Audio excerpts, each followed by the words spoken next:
তো সকালের রান্নাটা করে নিতেছি। আর সকালবেলা আমি নাস্তার জন্য নিছি হয়েছে নুডলস। তো ভাবলাম শর্টকাটের মধ্যে নুডলসটা রান্না করে নেই। আর নুডলসটা আমাদের ঘরে সবাই পছন্দ করে, তবে শুধু একজন পছন্দ করে না, আর একজন পছন্দ করে না ডিম দিয়ে রান্না করলে। তো তারপরও আমি নুডলসটা রান্না করতে নিলাম। তো আসসালামু আলাইকুম, সবাই কেমন আছেন? আশা করি সবাই অনেক ভালো আছেন। আলহামদুলিল্লাহ আমি ভালো আছি। তো আমি আবার বেশিরভাগ সময় নুডলসটা রান্না করলে সকালবেলা রান্না করি। তো সকালবেলায় আমার কাছে নাস্তা হিসাবে নুডলসটা ভালো লাগে। আর নুডলসটা কিন্তু ছোটো বড় সবাই অনেক পছন্দ করে। হয়তোবা ভিডিওর মধ্যে একটু সাদা সাদা দেখা যাচ্ছে, কিন্তু ভিডিওর বাইরে বাস্তবে কিন্তু কালারটা কিন্তু অনেক সুন্দর আসছে, এরকম সাদা সাদা ছিল না। আর সবাই কিন্তু এই নুডলস দিয়ে সকালের নাস্তাটা করে নিছি। আর এখানে দুপুরের রান্নার জন্য আয়োজন করে নিলাম। তো আমি যা যা রান্না করবো সব কিছুই আমি গুছাইয়া নিয়ে নিছি। এখানে আমি বেগুন নিয়ে নিছি। তো বেগুনটার সাথে আমি পেঁয়াজটা কাইটা নিছি, কারণ বেগুন ভাজি মানে ভাজির মধ্যেই কিন্তু সিদ্ধ হয়ে যায়, তার জন্য পেঁয়াজগুলো আমি সাথেই দিয়ে দিলাম। আর সাথে নিয়ে নিছি হয়েছে শুটকি। তো আমি আজকে কাজকে শুটকি দিয়ে তারপরে এই বেগুনটা ভুনা করবো। তো কয়েকদিন আগে এই বেগুনগুলো আমি আনছিলাম। তো বেগুনগুলো আনছিলামই কিন্তু আমি শুটকি দিয়ে খাওয়ার জন্য, কারণ শুটকির সাথে বেগুনটা ভুনা ভুনা করলে আবার অনেক ভালো লাগে। আর আমার তো শুটকি বলেন, তারপরে শুটকির ভর্তা বলেন, শুটকি ভুনা বলেন, শুটকির তরকারি বলেন, যেভাবেই করুক না কেন আমার কাছে শুটকিটা অনেক পছন্দ, অনেক ভালো লাগে আমার কাছে। তো অনেক দিন ধরে শুটকিটা খাওয়া হয় না, তার জন্য আমি নিয়ে আসলাম। আর এদিক দিয়ে আমি ডাল রান্না করে নিতেছি। তো ডাল এটা হচ্ছে মসুরির ডাল।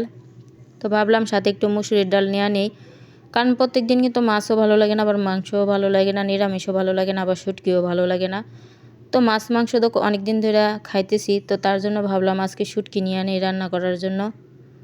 আর এদিক দিয়ে আমি শুটকি তারপরে পেঁয়াজ বেগুন একসাথে আমি ভাজি করে নিতেছি, কারণ শুটকিটা যদি একটু ভাজি না করি তেলে তাহলে ভালো লাগবো না। তো শুটকিটা যদি ভাজি করা হয় তাহলে শুটকিটা কিন্তু অনেক মজা লাগবো। আর ভালো মতে আমি শুটকি তারপরে বেগুন পেঁয়াজ একসাথে ভাজি করে নিতেছি। আর এই যে ভাজি করতেছি বেগুনটা কিন্তু অনেকটাই সিদ্ধ হয়ে গেছে। আর বেগুন কিন্তু সিদ্ধ হইতে বেশিক্ষণ সময় লাগে না। আর আজকে আমি শুটকিটা যে রান্না করবো একটু ঝাল ঝাল করে রান্না করবো, কারণ শুটকি বোনা সবসময় একটু ঝাল ঝাল না হলে একদমই ভালো লাগে না। শুটকি বোনা একটু ঝাল ঝাল হলেই মজা। তো আপনারা কে কীভাবে পছন্দ করেন জানি না, তবে আমার কাছে একটু ঝাল ঝাল হলেই ভালো লাগে।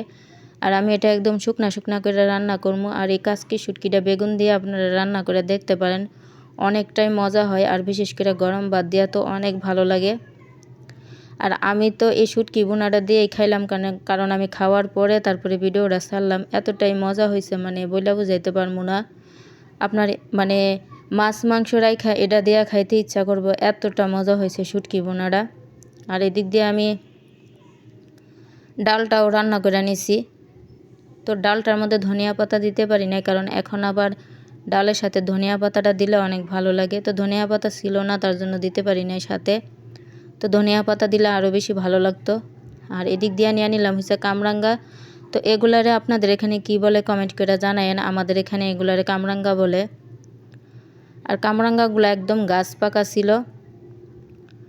আর এদিক দিয়ে শুটকি বোনাটা কিন্তু এখন যেরকম শুকনা শুকনা হয়েছে এরকমই আমি রেখে দেবো, কারণ এর চেয়ে আরও বেশি যদি শুকায়নি তাহলে কিন্তু একদমই ভালো লাগবো না।